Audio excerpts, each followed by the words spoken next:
Well, thank you, JJ. That was very nice to hear from you that all the pain I've caused you over the years was worth something.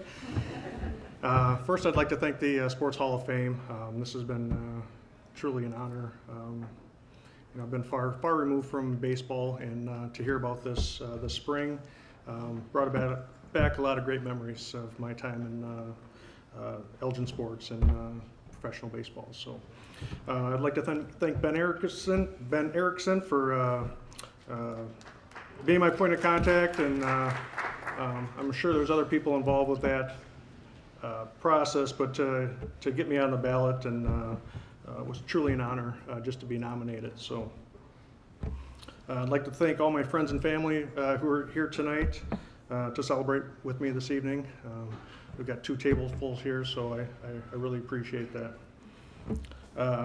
After hearing that I'd be inducted, I began to reflect on my baseball career. I started off in Little League at Grolick Park. For those that you remember, Grolick Park down there by the river, it's no longer there. I went on to play at Elgin Continental Little League, played at Trout Park, and then on to Larkin High School. Following high school, I didn't have a lot of interest from any big name colleges, so I attended ECC. There,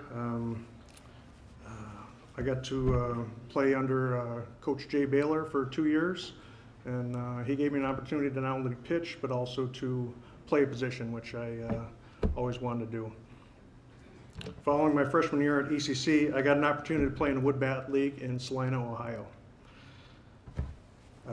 Coming back after my sophomore year at ECC, I began to get some attention from professional teams and invited to several professional tryouts. This was the first time I'd ever thought about playing professional baseball. I'd always played baseball because it was fun, not because I had aspirations to make it to the big leagues. For those that know me, I was a fierce competitor, and I hated to lose or to pitch poorly. I beat up a few water coolers and dugouts during my baseball career. My baseball coach at the time, Jay Baylor, told me that if I needed to punch something, use your left hand. Needless to say, first time I did that, I broke my hand. Shortly after breaking my hand and being put in a cast, I learned Bradley University head coach Dewey Calmer was going to come see me pitch. Much to the dismay of my mother, she found my cast cut off and sitting on the stairs of the house. I was later offered a full scholarship to pitch at Bradley University, where I met my wife Benita, and went on to get awarded the most outstanding athlete. Following my junior year, I was drafted by the Rockies in the 3rd round of the amateur draft. For anyone that's played in the minor league baseball system, they understand how difficult it is. My first year in pro ball, I made $850 a month. That equates to about $28 a day. There were long bus rides, terrible food, and being away from family and friends. There were a lot of highs and lows. You were thrown together with a bunch of players from all over the U.S. and different countries.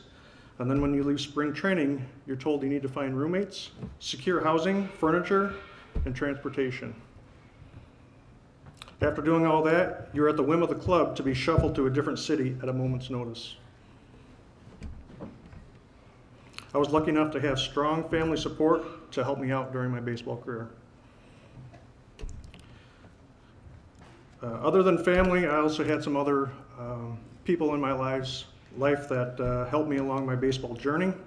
I'd like to thank Lynn and Denny Dysert, who opened up their home to me, and I stayed there when I played in the Wood Bat League in Salina, Ohio.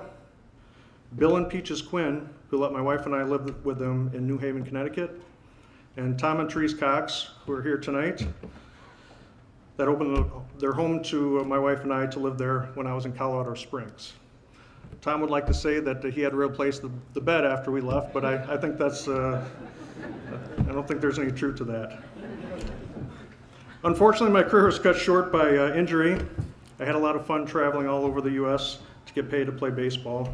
It was a wonderful experience, which all started for me as a little kid playing baseball at Grolick Park. I'm very humbled to be inducted into the Elgin Sports Hall of Fame and would like to thank all those who voted me in. Thank you.